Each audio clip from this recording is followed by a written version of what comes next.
করে থাকি।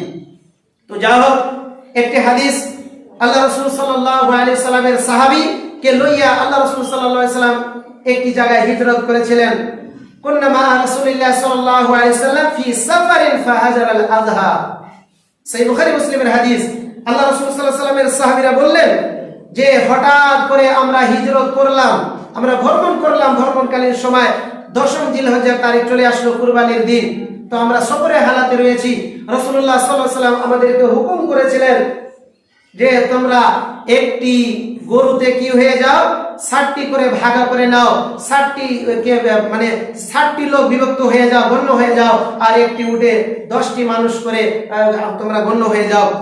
ফাশতারাকনা ফিল বাকারাতে সাবআতুন ওয়া ফিল বাঈরা আশারাতুন, আমরা সাহাবীরা কি করলাম, শরীক হয়ে গেলাম, একটি গরুতে 60টি করে ব্যক্তি আর একটি উটে আমরা 10টি করে মানুষ আমরা কি হয়ে গেলাম, ভাগা হয়ে গেলাম।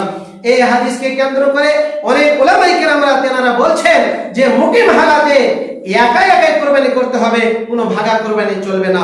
না, আমি বলছি, এবং অন্যান্য বিভিন্ন বিশেষজ্ঞরা যারা গবেষক যারা হাদিস ঘাটছেন, আমরা বাংলাদেশের মসলা নিব না। বাংলাদেশে আব্দুর রাজ্জাক বিন ইউসুফ, বাংলাদেশে ডক্টর মুজাফফর বিন মহসিন, তেনারা কি বলছেন, তেনাদের নেওয়া যাবে না।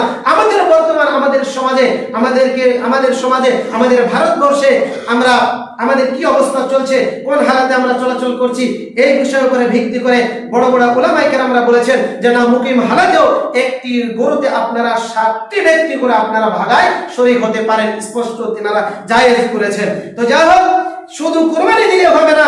আল্লাহ রাব্বুল আলামিন পবিত্র কোরআনের কারিমের মধ্যে বলছেন, সূরাতুল হজ আয়াত নম্বর 22 এবং 28 এর ভিতরে বলছেন ফাকুলু মিনহা ওয়া আতইমুল বাঈসাল ফাকির। এটাই হচ্ছে সবথেকে ইম্পর্টেন্ট কথা। ফাকুলু মিনহা, তোমরা খাও, মিনহা তার মধ্যে থেকে, ওয়া আতইমুল বাঈসাল ফাকির, তোমাদের প্রতিবেশীকে দাও এবং ফকির মিসকিনদেরকে দাও। জমিনের ভিতরে আজকে আমরা ভাগা তো দূরের কথা, একা একাই কুরবানি করেছি, শুধু মাংস নিজের বাড়িতে যায়, ফকির মিসকিন খালি হাতে চলে যায়। এটা ভুল কথা। ফাকুলু মিনহা, তোমরা খাও, ওয়া আতিমুল বাঈসাল ফাকির, এবং ফকির মিসকিনদেরকে তোমরা বিলাও। কুরবানিটা আল্লাহর নৈকট্য হাসিল করার জন্য কুরবানি।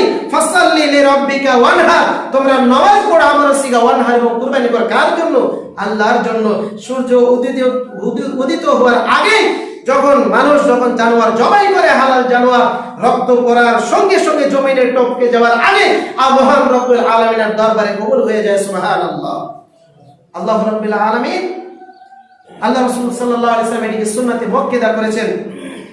কুরবানি করতে হবে, কুরবানি কি ওয়াজিব না, আপনার সামর্থ্য থাকলে আপনি কুরবানি করবেন। একটি হাদিস আছে, হযরত আবু হুরায়রা রাদিয়াল্লাহু তাআলা আনহু তিনি বর্ণনা করেন, রাসূল করিম সাল্লাল্লাহু আলাইহি সাল্লাম বলেছেন, মান কানা লাহু সাআতান ওয়া লাম ইযাহি ফালা ইয়াকরিবান্না মুসাল্লানান।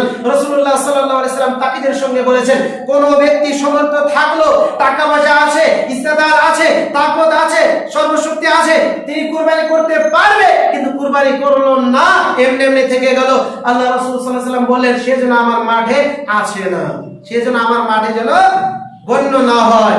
এটা কি কার জন্য বলেছেন? সমর্থ থাকা সত্ত্বেও আপনি কুরবানি করলেন না। আপনি সমর্থ আছে, আপনি একাই কুরবানি দেন। কারণ রাসূলুল্লাহ সাল্লাল্লাহু আলাইহি সাল্লাম বিদায় হজের দিন একটি হাদিস বলে গিয়েছেন, তিরমিজি শরীফের হাদিস, ইবনে মাজাহ শরীফের হাদিস। আল্লাহ রাসূল সাল্লাল্লাহু আলাইহি সাল্লাম বলে গেলেন, ইয়া আইয়ুহান নাস ইন্না আলা কুল্লি আহলি বাইতিন ফি কুল্লি আমিন উযিয়াতান আও আতিরাতান।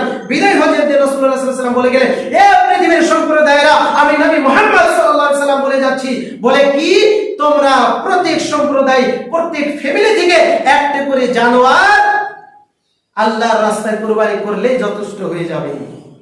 তো যেনারা আপনারা সমর্থ নাই, সমর্থ আছেন ভাগাতে, তো ভাগাতে হলেও আপনারা কুরবানি দেওয়ার চেষ্টা করবেন। কারণ লা ইয়ানালাল্লাহু লুহুমুহা ওয়ালা দিমাউহা ওয়ালাকিন ইয়ানালুহু তাকওয়া মিনকুম। সূরাতুল হজ আয়াত নম্বর 34 বেরিয়ে যাবে। আল্লাহ রাসূল সাল্লাল্লাহু আলাইহি ওয়াসাল্লাম বললেন কি বললেন?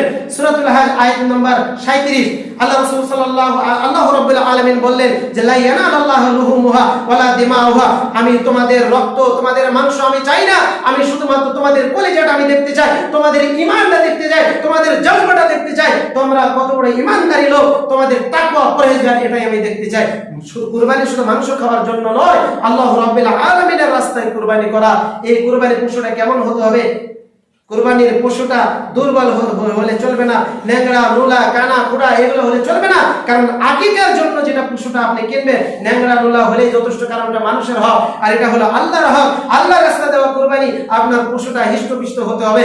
আপনি একটু করে খাসি কুরবানি করুন, আপনি গরু কুরবানি করুন, আপনি উট কুরবানি করুন, যেগুলো হাদিসের মধ্যে এসেছে চতুষ্পাদ জন্তু হালাল জন্তুর মধ্যে থেকে আপনি কুরবানি করবেন।